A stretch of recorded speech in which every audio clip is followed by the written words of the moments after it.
여러분, 올해 한 해 동안 선물은 많이 받으셨습니까? 못 받았어요? 네, 올해가 다 가지 않았으니까 반드시 좋은 게 있을 겁니다.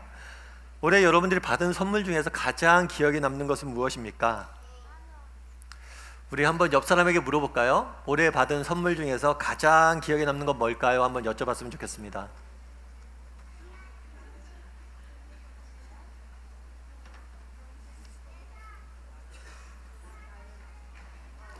예, 뭐라고 이야기합니까?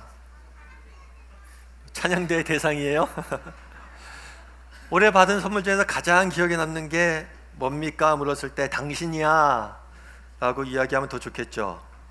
성탄절이 되면 우리가 선물 교환을 주로 합니다. 그래서 미국 같은 경우에는 한 가정당 평균 90만 원 정도를 성탄절 때면 선물 준비에 쓴다고 한다고 하더라고요. 사실 성탄절 때 선물을 교환하는 것은 굉장히 기독교적인 문화입니다. 왜냐하면 성탄 자체의 의미가 선물이기 때문입니다. 오늘 우리가 함께 읽은 본문에서는 하나님께서 아이를 주셨다라고 표현되어 있어요. 이 주셨다라는 의미에는 선물이라는 의미가 담겨져 있습니다. 성탄의 가장 본질적인 특징은 선물이에요. 저는 오늘 여러분과 함께 성탄절 아침을 맞이해서 성탄이란 선물이 갖는 의미에 대해서 여러분과 몇 가지 이야기를 나눠보고자 합니다. 그래서 다시 한번 예수님의 탄생의 의미에 대해서 되새기고 정말 예수님을 믿는 사람으로서 우리가 어떻게 살아야 될지에 대해서 다시 한번 기억하는 시간이 되었으면 좋겠습니다. 첫 번째로 하나님께서 우리에게 선물을 주셨는데 그분이 누구냐는 거예요. 우리 6절 말씀을 다시 한번 한 목소리로 읽어보았으면 좋겠습니다. 같이 읽겠습니다. 이는 한 아이가 우리에게 낳고 한 아들을 우리에게 주신 바 되었는데 그의 어깨에는 정사를 메었고 그의 이름은 기묘자라 모사라 전능하신 하나님이라 영존하신 아버지라 평강의 왕이라 할 것임이라. 하나님께서 한 아이를 우리에게 선물로 주실 것이다 라고 이사야는 예언합니다. 그런데 이 아이가 그럼 누구냐? 이 아이는 그의 어깨에 정사를 메었다라고 표현되어 있어요. 이 정사는 권리, 주권을 의미합니다. 달리 이야기하면 이 아이는 세상을 다스릴 권리를 지니신 분이시다, 이런 의미예요. 그런데 이 아이의 이름이 뭐냐? 그 아이의 이름이 기묘자라. 기묘자란 뜻은 매우 경이로운 존재, 매우 뛰어난 존재를 뜻하는 단어예요. 모사라는 것은 지혜로운 자를 의미해요. 그분은 경이로운 분이시고 지혜가 넘치시는 분이시다. 뿐만 아니라 그분은 누구예요? 전능하신 하나님이시다. 능치 못함이 없는 하나님이시고 영존하신 아버지시고 우리에게 평강을 가져다 줄 왕이시다. 달리 이야기하면 하나님께서 한 아기를 우리에게 주실 건데 그 아기는 누구냐는 거예요. 그 아기는 바로 하나님 자신이다 라고 성경은 말하고 있습니다. 사실 요즘 세상 사람들이 그런 얘기를 많이 하죠. 믿지 않는 사람들이. 믿는 사람들이 그런 얘기를 합니다. 너 하나님 본 적 있어? 야, 하나님 보지도 않고 어떻게 믿냐? 라는 이야기를 합니다. 사실 그런데 우리가 기억해야 될 것이 있어요. 그건 뭐냐면 보이는 것이 전부가 아니라는 거예요. 이 세상에선 보이지 않는 것들이 훨씬 더 많습니다. 예를 들어서 공기가 그렇죠. 공기가 눈에 보입니까? 보이지 않지만 우리는 공기를 매 순간 숨을 쉬고 공기가 존재함을 알고 있습니다. 공기뿐만이 아니죠. 사랑이 보입니까? 우정이 보입니까? 꿈이 보입니까? 정말 우리가 믿고 우리가 보이지 않는 것을 어떻게 믿느냐라고 이야기하지만 이 땅을 살아가면서 우리가 소중히 여기는 것들, 우리가 많은 시간을 투자하고 에너지를 투자하는 것들은 전부 다 보이지 않는 것들이에요. 사랑을 위해서, 이상을 위해서 우리의 인생은 투자되어지고 우린 살아가고 있는 거예요. 뿐만 아니죠. 과거, 우리가 경험하지 않는 과거 위에 우리가 서 있습니다. 내가 보지 못했지만 우리의 과거는 분명히 존재하고 그 과거 위에 현재가 서 있는 거예요. 따라서 보이지 않는 것을 어떻게 믿고 살아가냐, 보이지 않는 하나님 어떻게 믿느냐라고 이야기했지만 인간은 원래 보이지 않는 것을 믿고 살아가는 존재예요. 그게 우리의 삶의 기반입니다. 그렇다고 해서 보이지 않는 것을 무작정 믿을 수는 없겠죠. 그럼 하나님이 존재하는 걸 어떻게 알 수가 있느냐? 오늘 본문에서는 무엇이라고 이야기합니까? 한 아기가 나셨는데 그분은 하나님이시다. 달리 이야기하면 하나님이 살아계시면 어떻게 할 수 있습니까? 우리는 예수님을 통해서 무엇을 할 수 있는 거예요? 하나님을 볼 수 있는 겁니다. 눈에 보이지 않는 하나님께서 눈에 보이는 모습을 나타나신 분이 누구냐? 예수님이세요. 그런데 아이러니한 건 무엇이냐면 예수님이 나중에 십자가에 죽습니다. 십자가에 죽음을 당하신 이유가 뭐냐면 사람들이 그를 왜 죽였냐면 예수님께서 자신이 하나님이라고, 하나님의 아들이라고 주장했기 때문에 죽였어요. 사람들은 하나님을 보면 믿겠다라고 이야기했지만 실제로 하나님이 보이는 모습은 나타났는데 사람들은 믿지 않고 오히려 죽였습니다. 결국에 보지 못해서 믿지 못하는 게 아니에요. 믿을 마음이 없어서 안 믿는 겁니다. 하나님은 분명히 눈에 보이는 모습으로 오셨습니다. 그걸 보았어요. 그럼에도 믿지 않고 오히려 죽였습니다. 성탄이 왜 중요합니까? 성탄이 왜 선물입니까? 우리는 예수님을 통해서 보이지 않는 하나님을 보기 때문입니다. 바라기는 우리 다음의 식구들이 성탄절을 맞이해서 예수님에 대해서 다시 한번 배웠으면 좋겠습니다. 그분이 어떤 분이신지 다시 한번 묵상해 보았으면 좋겠습니다. 예수님을 통해서 하나님을 더욱더 깊이 알아가는 이 성탄의 계절이 되기를 주님의 이름으로 소원합니다. 두 번째로 오늘 보면서 알 수 있는 건 뭐냐? 아이를 주셨는데 왜? 어디에서 주셨냐는 거예요. 우리가 함께 읽진 않았지만 이사야 9장 1절과 2절 말씀에는 이런 말씀이 있습니다. 우리 1절과 2절 말씀은 앞에 나와 있으니까요, 한번 읽어보았으면 좋겠습니다. 같이 읽겠습니다. 전에 고통받던 자들에게는 흑암이 없으리로다. 옛적에는 여호와께서 스불론 땅과 납달리 땅이 멸시를 당하게 하셨더니 후에는 해변길과 요단 저쪽 이방의 갈릴리를 영화롭게 하셨느니라. 흑암에 행하던 백성이 큰 빛을 보고 사망의 그늘진 땅에 거주하던 자들에게 빛이 비치도다. 예수님을 이 땅에 보내신 이유가 무엇일까요? 오늘 이사야 선지자는 이렇게 표현합니다. 전에 고통받던 자들에게는 흑암이 없으리로다. 예수님이 이 땅에 오신 이유는 무엇입니까? 흑암을 없애기 위해서 왔다는 거예요. 그럼 흑암이 무엇을 의미합니까? 흑암은 이 땅에 존재하는 어둠, 고통, 죽음, 아픔들을 의미해요. 그래서 전에 고통받던 자들이 예수님을 위해서 다시는 고통받지 않을 것이다, 성경은 말하는 겁니다.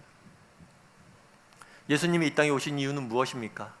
흑암을 없애기 위해서예요. 그렇다면 우리가 인정해야 될 게 있어요.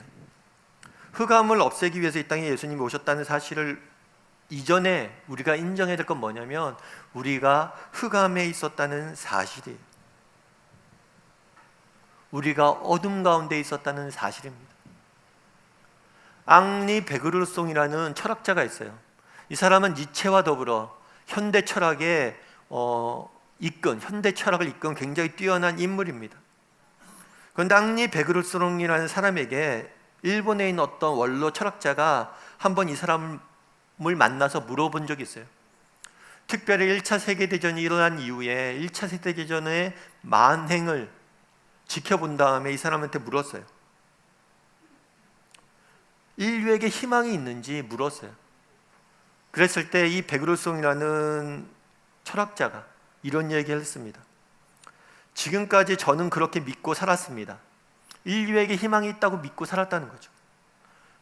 정말 인류의 역사를 인류 스스로가 구원하지 못한다면 구원받을 길이 없다라고 믿고 살았습니다. 그러나 이번 전쟁을 겪고 나니 인간은 이보다도 더 무서운 비극과 파멸을 가져올 것이라고 생각하지 않을 수 없습니다.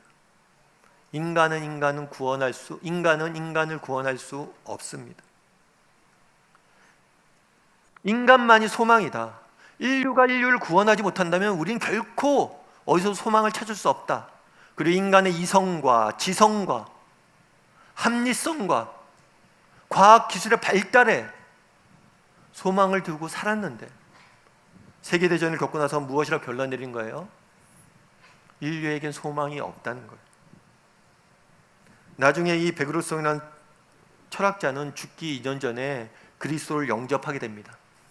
그런데 이 사람이 워낙 세속 철학에 미쳤던 영향력이 크기 때문에 자기가 죽기 전에 이 사실을 세상에 알리지 말아달라고 부탁을 해요.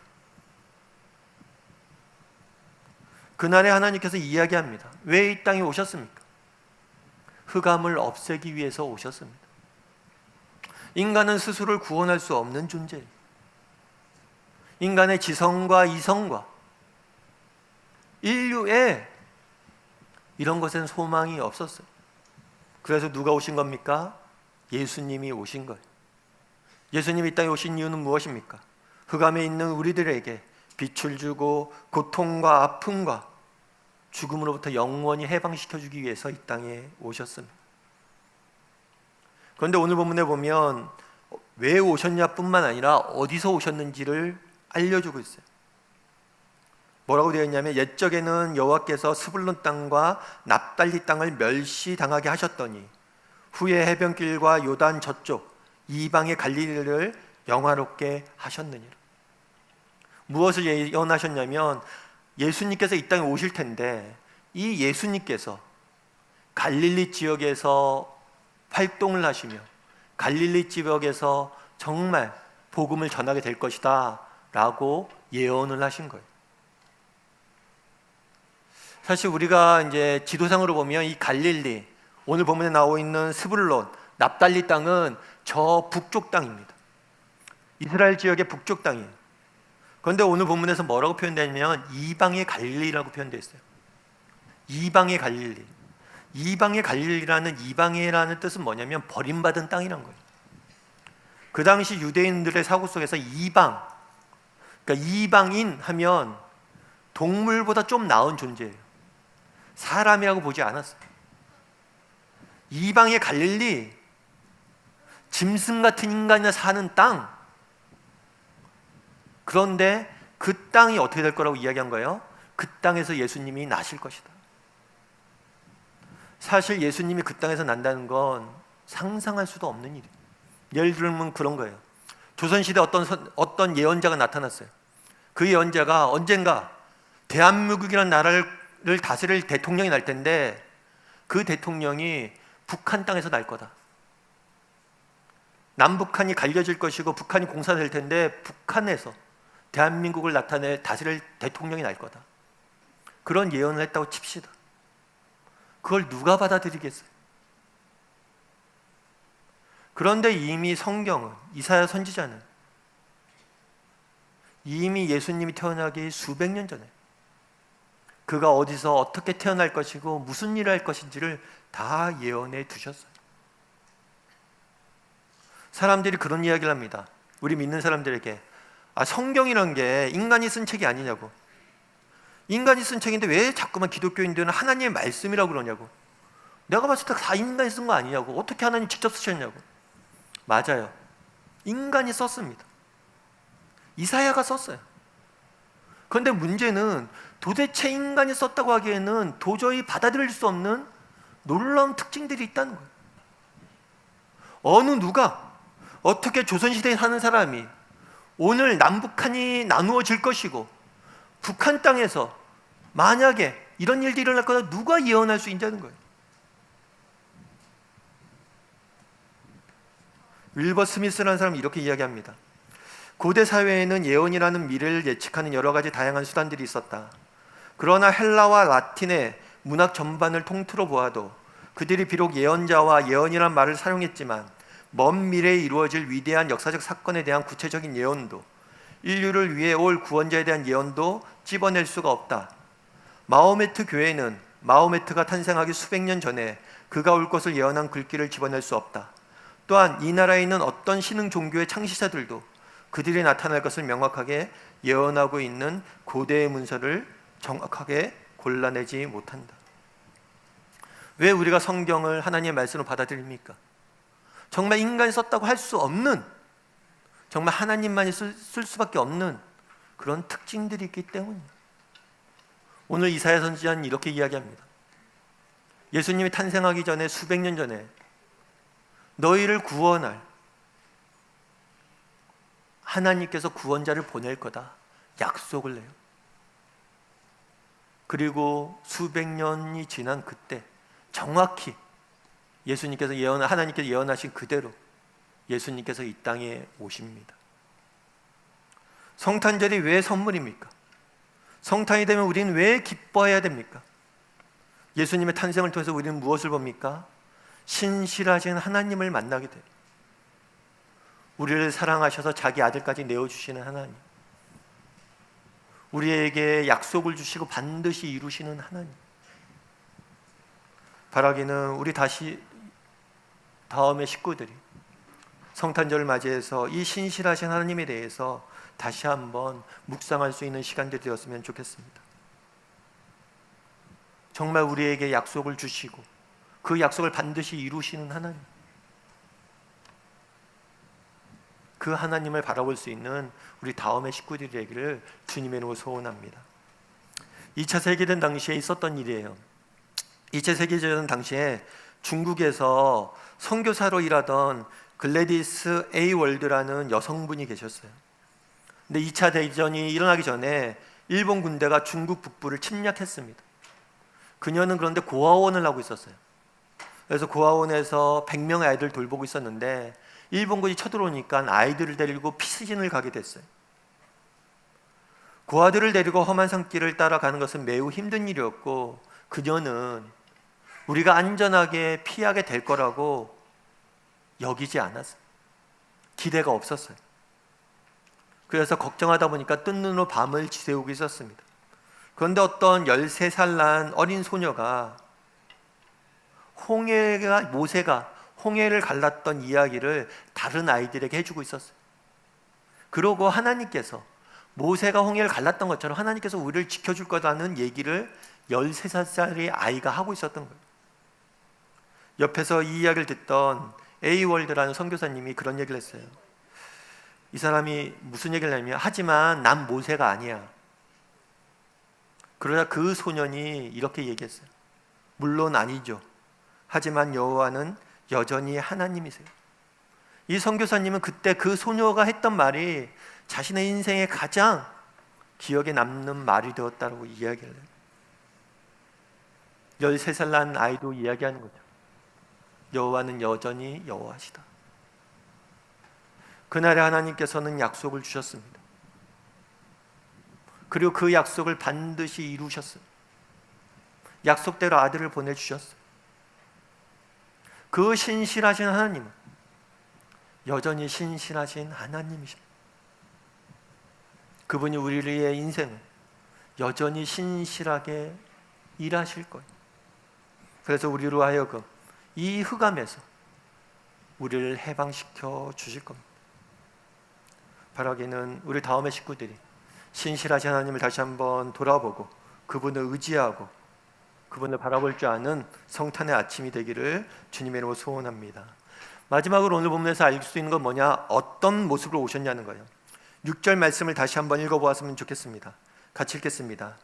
이는 한 아기가 우리에게 낳고 한 아들을 우리에게 주신 바 되었는데 그의 어깨에는 정사를 메었고 그의 이름은 기묘자라 모사라 전능하신 하나님이라 영존하신 아버지라 평강의 왕이라 할 것임이라. 아기로 태어났다라고 이야기합니다. 한 아기가 우리에게 태어났다는 거예요. 왜 예수님께서는 아기로 태어나셨을까요? 어느 날 갑자기 성인이 된 예수님이 오실 수도 있었어요. 그럼 더 멋있죠. 갑자기 어느 날 나타난 거죠. 그리고 내가 이스라엘 왕이고 하나님의 아들이다 그랬으면 더 잘 믿었을 거예요. 그런데 왜 아기로 태어났냐는 거예요. 왜 아기의 모습으로 이 땅에 오셨냐는 거예요. 아기 하면 어떤 생각이 드십니까? 아기 하면 어떤 생각이 드세요? 귀엽고 사랑스러운 게 아기죠.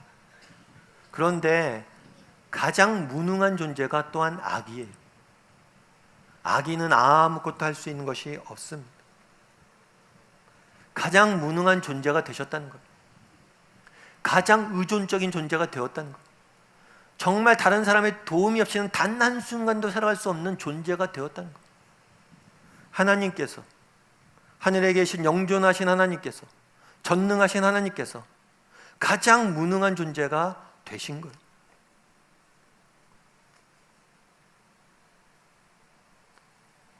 왜 그럼 아기가 되셨습니까? 우리나라 말에 한자성어에 그런 게 있죠. 동병상련이란 말이 있습니다. 같은 병을 알아야지만 안다는 거죠. 예수님께서 그날에 왜 아기가 되셨습니까? 우리처럼 무능하고 우리처럼 연약한 존재가 되신 거예요. 정말 우리처럼 연약하고 무능한 존재가 되어서 우리가 경험하는, 이 땅에서 경험하는 가난과 오해와 슬픔과 배신과 외로움과 아픔과 책임을 다 느끼셨어요. 그날이 왜 아기가 되셨습니까? 우리와 같이 똑같이 고난당하고, 그걸 통해서 고난당한 우리가 얼마나 아픈지 아시고 고난당한 우리를 도우시기 위해서 예수님은 아기가 되신 거예요. 사실 우리는 인간의 입장에서 하나님께서 인간이 되셨다, 아기가 되셨다니까 당연한 걸로 받아들입니다. 그건 인간의 입장에서 보기 때문이에요. 누군가 여러분에게 남은 평생을 지렁이가 되어서 흙을 파먹으면서 살라고 이야기해 보십시오. 지렁이처럼 땅을 기면서 살라고 이야기해 보십시오. 어떻게 살겠습니까? 예수님은 무엇이 되셨습니까? 아기가 되셨어요. 왜? 우리를 사랑하셔서 우리처럼 낮아지신 것입니다. 바라기는 우리 다음의 식구들이 정말 이 땅에 아기로 오신 그 예수님의 사랑을 다시 한번 기억했으면 좋겠습니다. 그리고 정말 우리의 아픔을 경험해서 아시는 그분께 정말 우리의 아픔을 내어놓을 줄 알고 정말 그 사랑을 다시 한번 가슴에 새길 수 있는 성탄의 아침이 되기를 주님의 이름으로 소원합니다. 뿐만 아니라 기억할 게 있어요. 그건 뭡니까? 아기는 의존적인 존재라는 거예요. 달리 이야기하면 예수님은 그날에 아기로 오셨습니다. 완전한 아기로 오셨어요. 따라서 정말 그 아버지 요셉이 예수님을 지키는데 실패했다면 예수님은 죽을 수밖에 없는 운명이었어요. 달리 이야기하면 그날의 동방박사가 헤롯의 명령을 듣고 예수님을 헤롯에게 넘겼으면 예수님은 아기의 모습으로 죽을 수밖에 없었습니다. 달리 이야기하면 예수님은 자신의 운명을 누구에게 맡긴 거예요? 그의 아버지 요셉과 목자들과 동방박사에게 맡긴 거예요. 달리 이야기하면 예수님은 자신의 운명을 연약한 인간에게 맡긴 겁니다. 우리도 마찬가지예요. 오늘도 예수님께서는 우리에게 맡기셨습니다. 무엇을 맡기셨습니까? 이 땅에 그리스도의 사랑을 전하라고. 예수 그리스도가 우리에게 전했던 이 평강을 세상에 전하라고 우리를 부르셨습니다. 우리에게 맡기셨어요. 2차 세계대전 당시에 있었던 일이라고 합니다. 미군 병사가 한 번은 이렇게 전쟁으로 해서 폐허가 된 도시에 들어갔는데 그 도시에서 아이를 한 명 봤어요. 정쟁의 상처가 쓸고 지나간 자리에 늘 아이가 가장 고통받죠. 부모를 잃고 배고픔과 가난 속에 고통을 받습니다. 근데 이 아이가 그 당시에 도넛을 파는 가게 앞에 서 있더래요. 그래서 이 아이가 너무 불쌍해서 도넛 가게에 들어가서 도넛을 한가득 사서 이 아이에게 줬어요. 그랬더니 이 아이가 그 군인에게 뭐라고 얘기했냐면, 아저씨가 하나님이세요? 어쩌면 우리가 이 땅에서 해야 될 일이 이것이 아닐까 싶습니다. 그날에 왜 아기로 태어나셨습니까? 우리에게 본인의 운명을 맡기신 거예요. 오늘도 동일하게 우리에게 맡기고 계십니다. 무엇을 맡깁니까? 예수님의 사랑을 전하라고. 성탄의 아침입니다. 정말 하나님의 사랑을 세상에 전할 줄 아는 저와 여러분이 되기를 주님의 이름으로 소원합니다.